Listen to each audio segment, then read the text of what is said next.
talking to some of the best voices in Nashville. This is One-on-One with Greg Pogue. Presented by Freeman Webb. Also brought to you by Strike and Spare Family Fun Centers, Bass Tire Company, Sam's Sports Place and Sports Grill, Holiday Inn Express Nashville Airport, Valentino's Ristorante, and Sir Speedy of Music City. One-on-One with Greg Pogue, broadcasting live from Roy's Meat Service in East Nashville. Your sports live here on 94.9 The Fan And the Game Nashville Sports Network. Now, here's Greg Pogue.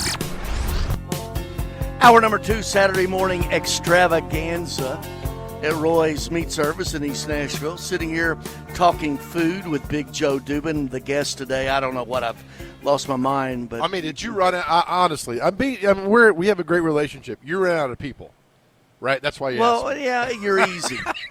I'm going to ask you one question and leave. I'm going to go out and listen in the car. Oh, my gosh.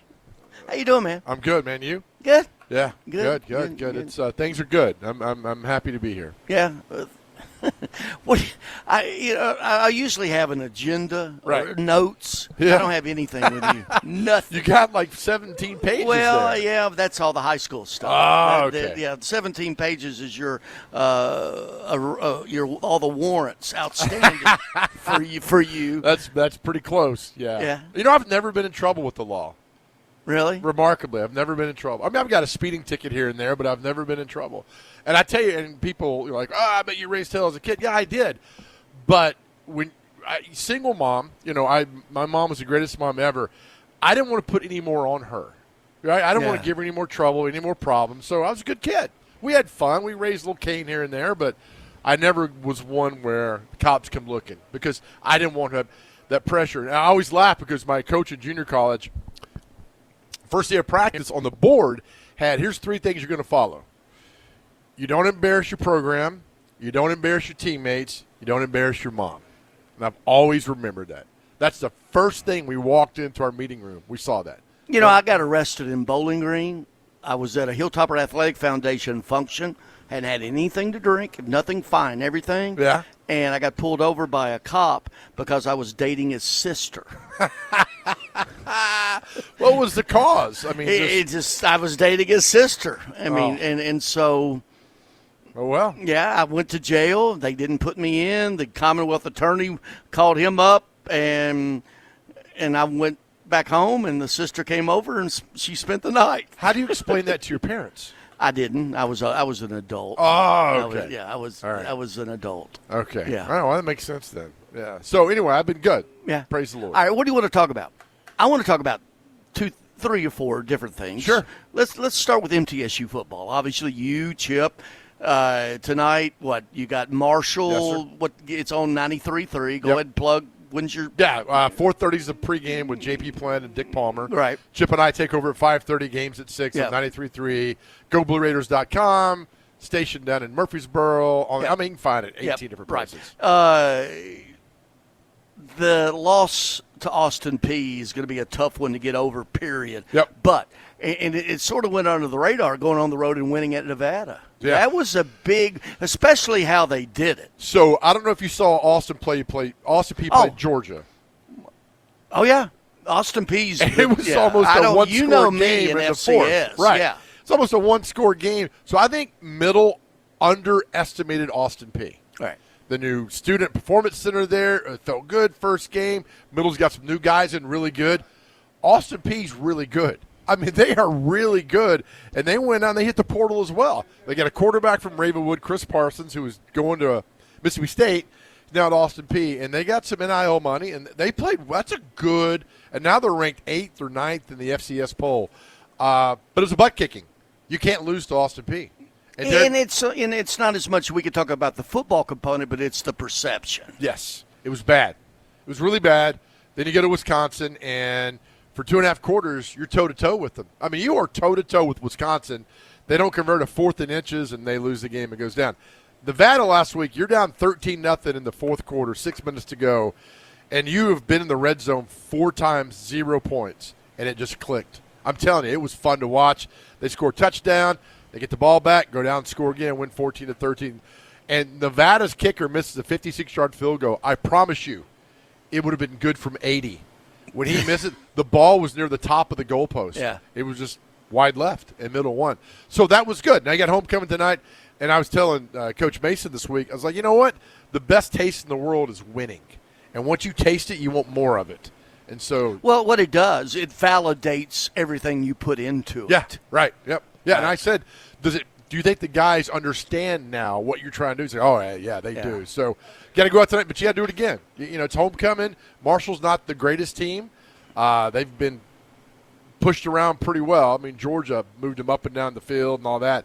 But you got to win tonight, you know. And so you win tonight, you springboard something pretty good could happen down in Murfreesboro. Speaking of Marshall, their new AD, Gerald Harrison, was at Austin P that keeps hiring these coaches that go somewhere else. Well, Tony Gibson, the coach at Marshall, was a former Cumberland University assistant coach. Yeah. In fact, he took Walt Wells' job at Cumberland when Walt went to Eastern back in the late 90s. How's Walt? Your soulmate, your boy, your brother at Eastern Kentucky. Doing well. I mean, he's it's tough. They're losing guys left and right to the portal. Yeah. Left and right. But it's also it's got to be a turnstile. You got to have them bubbling up to you, right? Yeah. And I think the thing now is these coaches know that when a guy comes in, they're gone. Yeah. You got him for a year, and you're gone. So when you talk about, well, last year when they went into this, last year doesn't matter anymore. I mean, Middle's got like 65 new players, 60, 65. North Texas has like 71. I mean, it's changing. So you can't say last year we did this to that. But anyway. Can I give you an example of something? Because, I do the TSU games. Yeah. They're like everybody else. They're, 20 of their two-deep depth chart, maybe 90% is portal, right? They played North Dakota State, defending national champion in their own world up there, North Dakota State, Montana State, all of that. Their two-deep depth chart, they only had one transfer. Really? Yeah. Yeah, only one transfer. Well, they know they can make the league from North Dakota State. It's happened. So he's got guys, there's one coach out there that tried to poach some of his players, and I'm not going to name any names, but his son's a backup quarterback for the Browns. And so they're trying to come in. They're everywhere and doing that. But, no, he's good. And, you understand this. A lot of the young people don't. I mean, there's a lot of tradition in Eastern Kentucky. Yeah. Well, I know it all too well, being a Western Kentucky guy with Roy Kidd. Roy Kidd's one of the most influential football coaches. I mean, overall, yes, but at that level, I mean, he's one of all time. So, but Roy Kidd gave his stamp of approval when Walt got hired. Walt's his guy. So it really, people are like, well, you need to go out of the box, this and that. Roy Kidd's like, no, Walt's my guy. So that helped, and then winning also helps. He's done really well up there. This is his 6th year. COVID year was awful. I mean, but they still won games. Yeah. So he's doing good. They take on West Georgia today down in Carrollton, Georgia. Used to be called Georgia Southwestern and a few other names. So, West Georgia's ranked 14th, I think, in the top 25. That doesn't resonate with me. I usually know a lot about a lot. Yeah. I don't know West Georgia. West Georgia. Yeah. It was Georgia Southwestern for many, many years. I didn't know that either. Yeah, now they're West Georgia. But they're ranked in the top 15, and Tennessee Tech's ranked in the top 15. Hey, Bobby Wilder's done a hell of a job up there. Right? Yeah. At Tennessee Tech. Really good. So, I mean, you they come to town next Saturday to play TSU. Oh, it'll be a good game. I mean, what it is, you make a difference where you are. So if you're the program, if you're at Tennessee Tech, and you can go out there and say, all right, I'm going to play my tail off, somebody's going to find you. Oh, yeah. So take advantage of where you are. Middle got guys that do that. Heck, they lost 2 or 3 guys to Michigan State in the last that are starting at Michigan State. They got 2 or 3 linemen at Georgia Tech who are starting. It happens. But while they're here, use them. It's a two-way street, man. Yep. I'm using you while I got you, and that's what's going on. So they got they're contract laborers. Yes. Basically, they're contract laborers. That's all they are. Yeah. So, but you win tonight, and then now you're 2-2. You go on the road to Kennesaw, and there's a few winnable games coming up, and it's all. That's why I love college football. I mean, every Saturday you get an opportunity to show how well you're doing and what you can do. 101 with Greg Pogue, Joe Dubin, big Joe Dubin. Yeah, get it, man. Get it right. Yeah, whatever. You and Chase every day now, noon to 3 on 102.5. You moved into that slot. Love it. You guys are having. I know you. All right. Yeah, I know you. You're having fun, aren't you? Well, it's fun, and it's thing. I did the show with you for 5 years. I'm now done with Chase for 2.5. I would not do another show if it wasn't you or Chase. I can't do it because that's nice. I can't. I like to have fun. And Chase, we laugh every day because we'll start talking Titans, and I'm tight and exhausted, right? They're terrible. What else can you talk about? Well, can I just tell you what? I don't give a rat's ass who the backup left guard is for the Tennessee Titans, okay? I'll just tell you. I'm with you. I don't care. I got Titans fatigue, and Chase will roll his eyes, and I'll laugh. And we talk about this. I mean, you got to talk about them. It's an NFL team in town. But am I giving you anything? Am I pushing the car forward? Are we stuck in neutral? So I'm trying to find stuff to have fun and make it go forward. But we have – we do other things that make it fun and go on. I mean, we created celebrity birthdays. Yeah, there's some things in there that we did. Right. Yeah. I mean, I go, hey, and you're using. I go, that's my line. You're using my line. I use your line. We use the 98% of the world, 2% of the world gets oxygen. You said 3% the other day. 3%. Yeah, and it's 2%. I use that one all the time. Yeah, it's like 2% of the world's against oxygen. I love that line. Yeah. And then on a more serious note, Chase and I do a lot of things outside the station, right? A lot of stuff isn't paid, which is fine. Expands the brand, money will come all down the line. And people ask, well, why are you doing this? Why are you doing that? And I always use your line. Oh, my gosh. I always use your line. I say, I do it because one day they'll stop asking. That's it. Pretty simple. I mean, I got to give a speech on Tuesday. And it's for an organization in town to have a lot of money. I'll go do it. Somebody says, well, why are you doing it? You're not getting paid. Because one day they'll stop asking. And the fact they're asking me is payment. You know where that came from? Did I ever tell you? Is that Hope Hines? Yeah, Hope Hines and Joe Biddle, the late Joe, asked me, why do you go on that Channel 5 Plus with Hope Hines and you don't get paid? Right. And I said, one of these days he's going to stop asking me. Yeah. Right? So exactly it. That's the truth. So we do it all the time. Yeah. And I think on the radio, on TV, you have to do things outside your job because people know you and they respect you. They want to hear from you. And it's good to get out and talk to people. I've always done that. To me, that's well, you're building your brand. Yeah. Let's call it. I mean, it's a business. It's, you're investing in yourself. Yeah. So if a business says, hey, I want to advertise because I see him out everywhere, and I know if I see him out everywhere, he's kind of indirectly promoting me, I'm down with that. Well, it's all that. If you don't bet on yourself, who will? Exactly. That's my thing about my Facebook posts. I've always liked my Facebook posts. Yeah. And people are like, why are you doing that? I'm like, if I don't like it, how do I expect you to like it? Right? So, by the way, I mean, my Facebook page has been hacked. Still, and I don't know how to get it. I know you, Mike Organ, you've been Mine was hacked, yeah. Yeah, I was hacked and everything. And the only thing I used it for is promotions and my grandbaby. Start a new one. And I know. Start a new one. I found a dude on the dark web. I'm not kidding you. On the dark web. What are you doing there? And I paid him $600, and he got my Facebook page back. What are you doing on the dark web? That's where I was told to go. That scares the hell out of me. And I went and I got my page back. It was crazy. It was about 6 weeks of like, what's going on? Because I got so much. And when I got it back, I did the 2-finger. And I went, authentication thing. The 2-finger. And I went in. And I got that on the way here. 2-factor. So I did that. I cut somebody off, and he hit me with 2-finger. The 2-finger, 2-factor authorization. So what I did, I went back and got my page, and I kicked him out, the guy from the dark web. He's like, what are you doing? I'm like, see you, man. You did your job. He's right over there.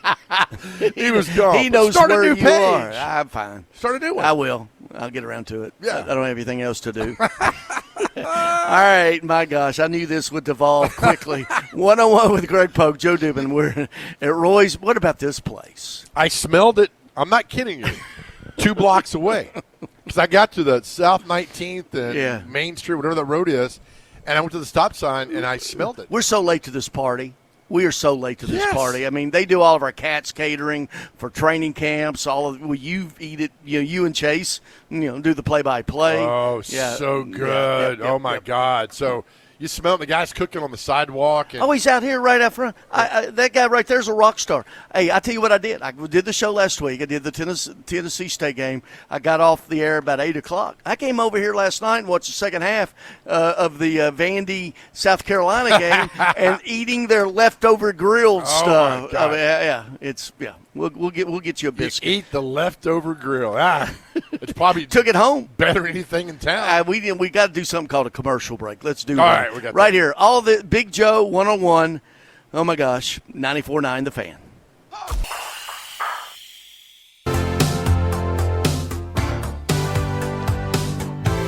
Presented by Freeman Webb Roy's Meat Service, East Nashville. Big Joe Dubin. He's not a guest. He's just an interloper. He's an interloper. Oh, you had people cancel on you. Like, hey, man, you mind coming over here real quick? Do you know who's doing this next Saturday? I heard you tell Coach Spears. I mean, she did it about a month ago. Uh-huh. Vicky Yates. Okay. Great. All right. I mean, she even said it on the air. I said, I used the example. What's the Cindy Crawford that infomercial where there's this melon in the south of France that she rubs on her face? And I said, you grow those in your backyard, right? She's 70. She said it. She's 71 years old. Looks like she's 39. She does. She's and still doing Tennessee Crossroads. Tennessee Crossroads. And I told spouse Robin that if we run away, I'll send you a postcard. But that's great. She's going to come, and this was her on-air suggestion. She's going to come and be the host and interview me. Oh, what? That'd be a 3-minute show. What's the other 57 minutes? Oh, thanks. Oh, man.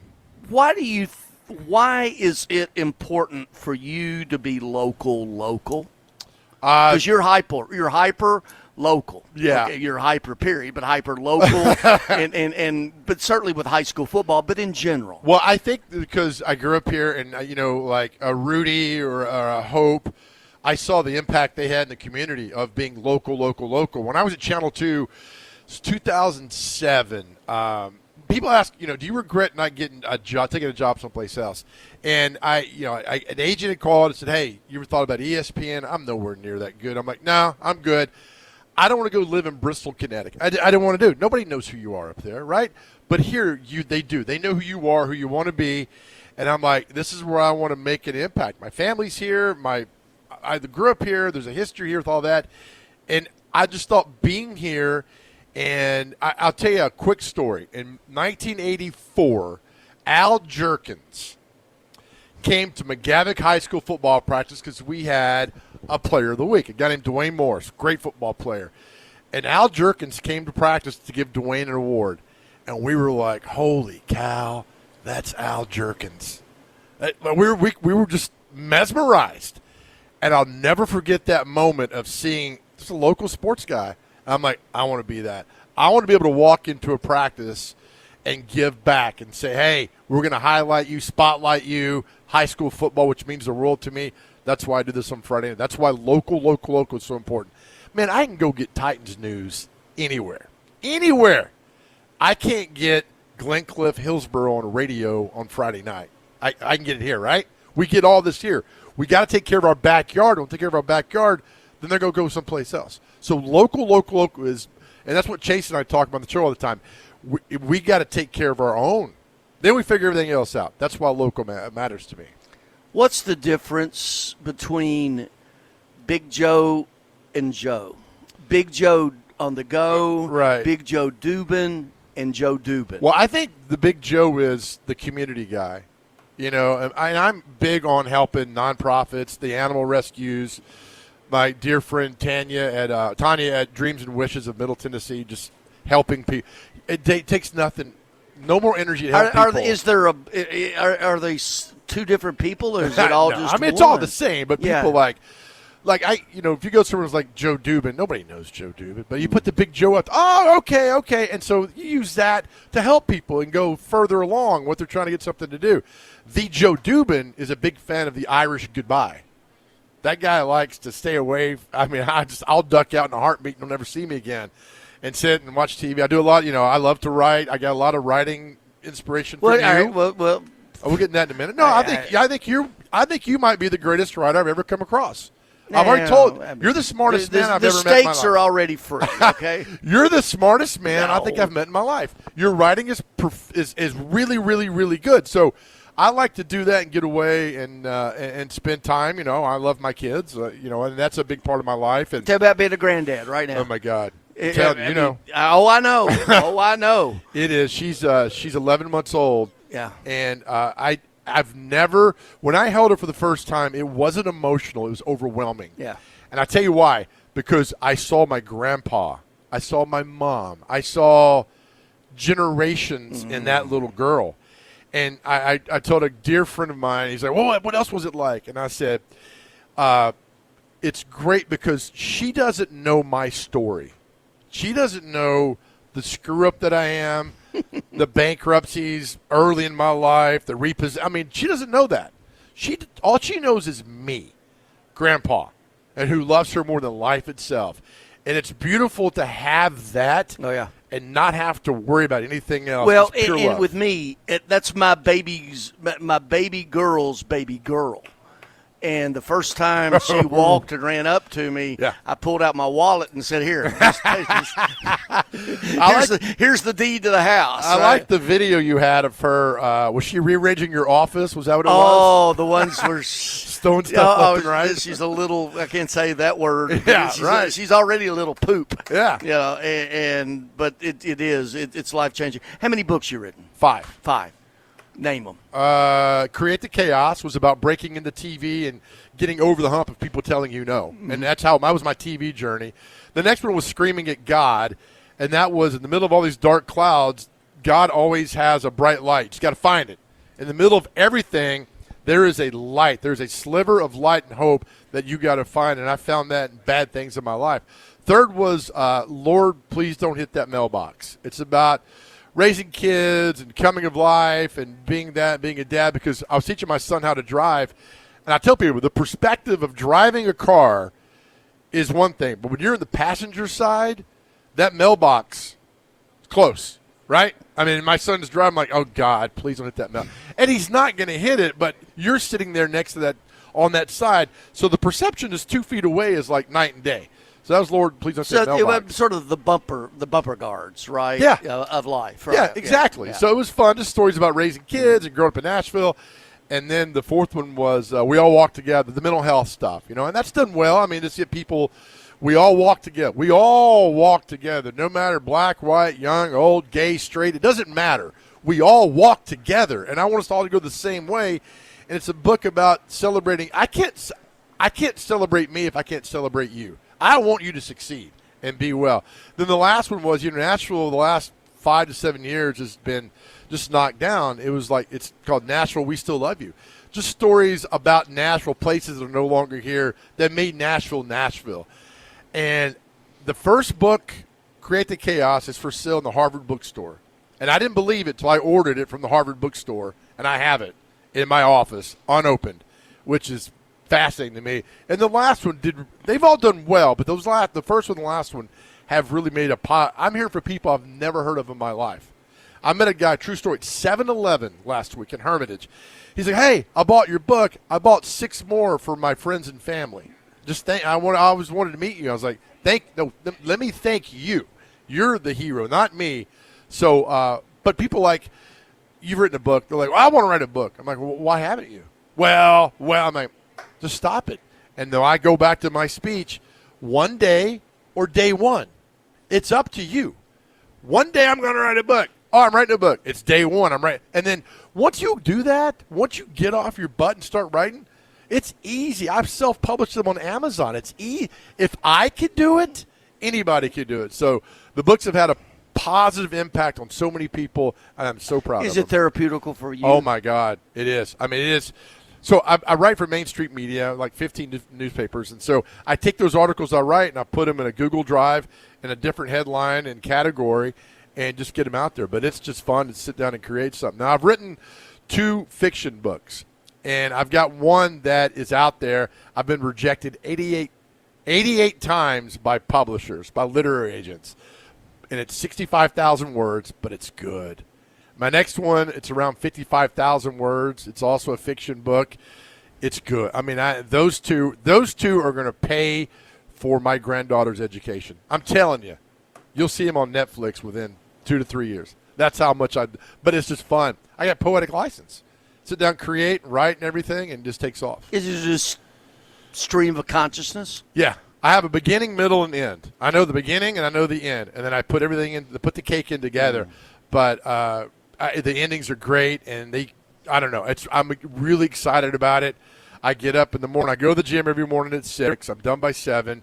I sit outside on my deck from 7 to 10. Well, I mean, going to the gym, do you do anything in it or just look at it?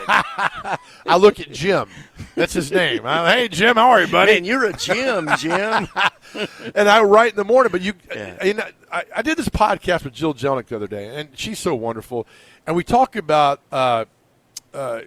life and patience and things. And, that, the line, good things come to those who wait. And I'm like, no, they don't. Great things come to those who get off their butt. It's the proven theory. Great things come to those who get up and go and do things. You're a prime example of that. We could all sit around and be satisfied with the 8 to 5. I don't have anything to do. Right? The 8 to 5 sitting around. I got 14. I got 14 hobbies that I get paid for. Right. And so I tell people, I mean, why settle? I think God wants us to be wonderful and amazing and not average. So that's what I do every day. I mean, that's my world. And I love it. And I went. We have to go to the break. Yeah, in a minute. Go ahead. Right, so we don't have to hit I just told Christian Skelton, our producer. I just said we're not in the world of being out at 11 and back in by 15. Right. We're not in that world. Well, it's funny. I tell people, I went through a really dark spell 3 years. Let's talk about. Let's hold that. I want to talk about that because you have made that a platform publicly, so I want to ask you about perfect. that. All right, 101 with Greg Pogue, Big Joe Dubin here, 94.9 The Fan. We've got that. You're listening to One-on-One with Greg Pogue. Presented by Freeman Webb Your sports live here on 94.9 The Fan. and the Game Nashville Sports Network.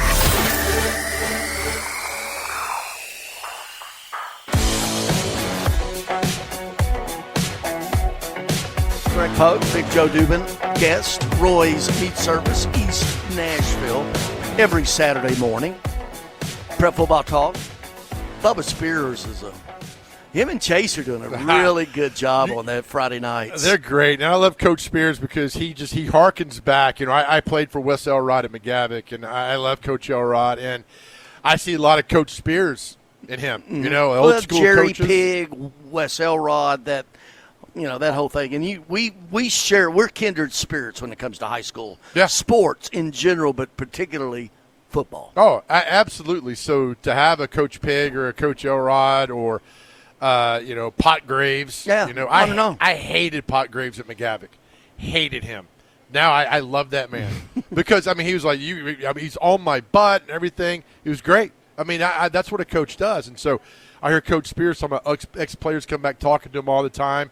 It's a wonderful thing. And high school football is still a wonderful thing of building, and it's just building you and camaraderie. I'm on a group text every day with like 15 ex-players from McGavick. We're all in our 50s, and we all share that common bond. So to talk to Coach Spears and all that stuff always brings me back to some great moments of high school football. You close your show, you and Chase, you close your show every day with what? Well, mental health's a big thing for us, and I went through a really, really bad place where I felt that taking my life would solve everything, and it was going to solve nothing. Here's how God works. It was October 23rd of 2000. I hit rock bottom, and I was done. And by the grace of God, I'm here. 2 years later, my granddaughter's born on October 23rd. It's remarkable to see what could happen. But I want men to know that there's hope. The collateral damage when someone takes their lives is everlasting. I've seen it, and I don't want anybody to go through that. We all have friends who have done that, and I want people to talk. And Greg, I'm telling you, and Chase knows this, and our producer, Nick Frazier, knows this, the amount of men who've reached out to us in 2 years, remarkable. It's remarkable. It's private. It's confidential. Nobody's going to know their name. I'll never tell you their name. I just want to know that you're doing okay and you're getting help, and that's it. It's so important to me that men's mental health is out to the forefront because a guy one day called and says, well, you got it all. You're on TV. You won awards. You got a radio. And blah, blah. I was like, if I'm the example of got it all when I've been that rock bottom, I'm telling you, and if I could talk to you to say get some help, then I've accomplished my goal. So it's important that we let people know that, especially men, that you are loved and our world is a better place because you are here. And I tell this story real quick. There's a great documentary called The Bridge about people who jumped off the Golden Gate Bridge. And they get their backstory, and they found one guy who survived. And they asked him and said, when you jumped off the bridge, what was the first thing you thought about? He said, why am I doing this? I want that to be a minute before you decide to do something bad to yourself. Why am I doing this? I will pound that message every single day. Really thankful to our friends at Cromwell Media, and Bud Walters and Sean Ford and Chase McCabe, who have said, all right, let's do this. You got the avenue, take it and go with it. And we talk about it every day. We have people calling every time. We talk about it all the time. Please talk to us. Let us know. Because when you talk to somebody, it's tough for us men because we're big and bad and tough. We got it all. No, we don't. We need each other. So it's very important to me that mental health is out there. We talk about it, and it's a priority. Because, I need you here. Our world is a better place because you were here, and just to know that you were. And once you know that you're loved and you're blessed and people pour into you, it's a good thing. One-on-one with Greg Pogue, Big Joe Dubin with the guest. All right. Favorite restaurant? This is top of the head. First thing to come to your mind. Favorite restaurant? Fletcher's was mine in Donaldson. And when they took – and I understand why he had to go. That was mine. Favorite restaurant now? Santa Fe on Bradley Parkway. Yeah. Love Santa Fe. It's really, really by Opryland. Yeah. I like Santa Fe. It's really good. Yeah, it's been there forever, It's like an old cantina. Yeah. I like that place. All right. Favorite actor? Favorite Don Johnson. Love Don Johnson. I love Miami Vice. I love everything Miami Vice. I love Don Johnson. You want to be Don Johnson? I'd like to. Yeah. If there's a place for a very overweight vice cop. Mm-hmm. There Who's was. not handsome. That was Cannon. Oh, my gosh. I hate you. Oh, God. I don't know where that'd be. Yeah. That would be me. Favorite food? What's the last meal? What is it? I like chicken stir-fried rice. I love that teriyaki sauce. I love it. We had it that night in Albany. We arrived at 3 in the morning at the casino. We had it there. That was really good. That is true. There, right. That casino in Schenectady. It was good. Yeah. Oh, yeah. Chinese food was good. Oh, the Chinese restaurant stayed open till what? 2. It never closed. 3. Yeah. I think it was open 24/7. So that was good. Yep. Always good. Yeah. And that was a fun trip. That was a fun trip. That was a fun trip. That was a good time. Favorite vacation? Key West. Okay. I've been with the kids to Panama City and all that. Key West to me is heaven on earth. Yeah. It's like, oh, go down there to party. Yeah, you go down to the party, have a good time, but that's as far as you can get in America in a car. Key West. And I'm a huge Jimmy Buffett fan. I saw the Coral Reefer Band Monday night at First Bank. Mac McAnally. I mean, I could spend 2 hours talking about how great Mac McAnally is. And Key West to me is the destination, just a vibe. Bucket list vacation. Where do you want to go? You've never been. Probably Rome. I'd like Rome. to see. Yeah. Why? The Vatican, just the history there. Colosseum, all the Yeah. Second would be I'm getting more and more. I'd like to go to Israel, see Nazareth. Jesus walked and all this. I mean, to me, that's important. But I think Rome right now is number one. Yeah, I'm doing my bucket list. I haven't even told my wife this. I'm doing my bucket list next July. Going to Scotland for the Open Championship, the British Open at Royal St. Andrews. Good for you. Yeah. Maybe the sun will shine because it never shines over there. Don't care. I start worrying about the weather. I'll let you know when I can control it. Oh, my goodness. Yeah, those are places, I want to see America first. Like last week we went out to Reno, in the Sierra Madre. Do you know who lives in Reno that I bet you don't know? Yeah, Duncan Stewart. Yeah, did you? No, I didn't have time. You know Duncan Stewart's real name? Duncan Keith? No, Stuart Leith. Ah. Duncan Stewart. I thought you were going to say Stuart Little there for a second. No, I'm not. Your favorite sports person.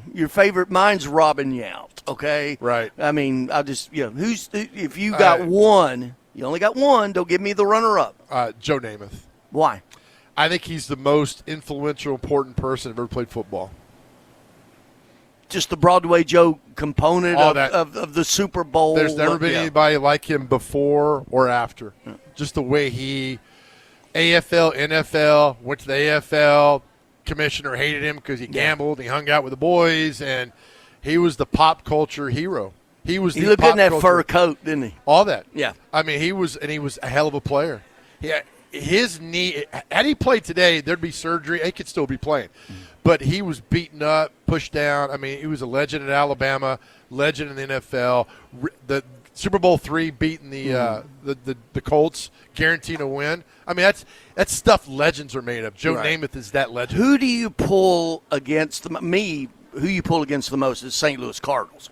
I tell people before Putin invaded the Ukraine, I'd have been for Russia before I would the Cardinals. Who do you want to lose every game? Trent Dilfer.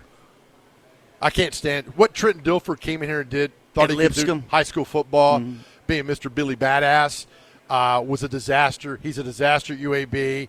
Nobody believes in his nonsense. I can't stand Trent Dilfer. I can't stand him. And it's just something coming back when he was high school, the way he tried to transform high school football here and make it something it's IMG, yeah. Get out of here. Yeah.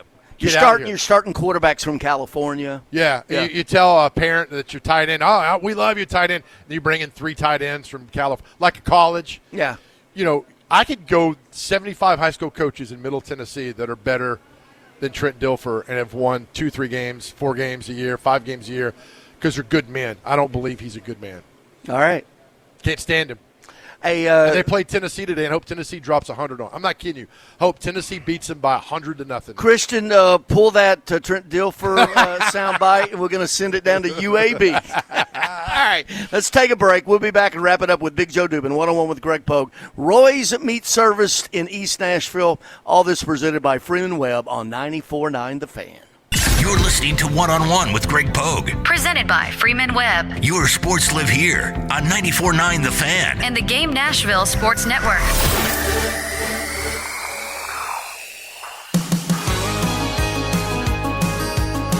Roy's Meat Service in East Nashville. Big Joe Dubin. Dane. Tell you what, Dane brings is out in the stars house today. Yeah. He walked off his porch and fell into Roy's like a half block away. We were talking just off the greatest high school athlete you ever saw. I'm going to tell you mine real quickly. You jarred a memory. Pensacola, Escambia. Oh, yeah. Emmitt Smith. And back in the day, before I went to work for the Banner, I was living down in Gulf Shores. I had a distribution company. I'd come back once a week to Bowling Green, go back down there, and I was writing for the Mobile Press Register covering Baldwin County, which is Foley, Gulf Shores, the largest county east of the Mississippi. And Pensacola, I went, and Emmitt Smith would get to past the line of scrimmage, and he wouldn't look to go to the end zone. He would look to find somebody he could run over. That's great. He said, I'll get to the end zone in a little while. I'm going to have somebody try to tackle me first. Oh, that's 85, 86? Yep. So mine was, I'll never forget, it's 1983. We're playing McGavick. We're playing Overton. They had the number 1 player in the Southeast, Keith Davis. Mm-hmm. And I'm telling you, it was a moment where, and we were playing at McGavick. There might 10,000 people. I mean, it was packed. And I'm on the kickoff team. I'm like, oh, my God, I've never seen this many people. Anyway, first play of the game on the kick, Overton gets it. They get it. Keith Davis hits the ball. And he's running back. He gets knocked out. One of our guys knocks Keith, and he's laying there. We're like, and we found out it's Keith Davis, number 43. And we're like, oh, my God. I mean, we just knocked out. We're going to win this game. He's done. And we're celebrating. That's high school. We didn't know better back then. So he's like, he's done. They run a play, get nowhere, run a play, nowhere. Well, the third play, they call a timeout. He comes jogging back in. We're like, oh, what's going on here? He takes a sweep and goes 80 yards and scores. Greg, I'll never forget watching Keith Davis go down the sideline thinking, I'll never forget this moment. And we lost that game 10-8, our first game of the season. Keith Davis went on to play at UT. Had he not had a knee injury, he'd have been in the NFL. He would have been like an Emmitt Smith. Keith Davis was amazing, and he had the hype and was in the paper all the time. and just watching. That's why I love high school football. I'll never forget that moment of him getting knocked out and then scoring a touchdown. What are you going to do when you grow up? I hope I don't grow up. Yeah. You know, I think you're well on the way. I play Powerball and Mega Millions all the time. If I hit, I'm going to Key West. If one of my 2 fiction books hits, I'm going to Key West. Going. I got to be near palm trees, cool breezes. I use this line all the time from Miami Vice. I want to go somewhere where the water's warm, the drinks are cold, and I don't know the names of the players. MTSU football. What time? What's the game? You got Conference USA season opener, right? I mean, it's not. No, they're in Sunbelt. Marshall's in the Sunbelt. That's right. Good Lord, I can't keep up. They with all anymore. change every other week. So, but yeah, 3:00 today, Marshall, MTSU, and I love Chip. I'm telling you, you play-by-play guys. You were one of them. The preparation. I mean, Chip's got 78 pages of stuff everywhere. How he prepares. It's pretty good. And we have a thing where when Middle scores a touchdown, that's his time. I shut up. Middle scores that's Chip's time to shine. He did it last week versus Nevada, the missed field goal. He's great, man. He's just a wonderful human being. I love being with him, and I'm grateful. I've discovered gratitude in my life. I knew what it was, didn't know what it meant. Gratitude to me is everything now. And I ask God every day, grace, love, and forgiveness. Thank you for that, and especially gratitude. You need to add a fourth to that, right? What's that? It's coming off the grill here at Royce at 11 o'clock. Well, I'll give thanks for that, too, as well. But no, thank you. You know, I love you. I think the world of you. Well, thank you, Joe. You're a good man, and I love being with you. And Chase loves you. Thank you for what you've done for us, man, and we really appreciate you. Well, I appreciate you saying that. We upgrade big time next Saturday. Vicky Yates. Throw this one away. Yeah, burn that tape. All right. Hey, Christian Skelton, thank you for all the job you did. There's all the job, man, and the one, I guess. Yes. I don't know. Everything. Thank you. Hey, football all the way around. Vanderbilt over on 102.5. You got MTSU on 93.3. Have a great weekend. Thanks for listening.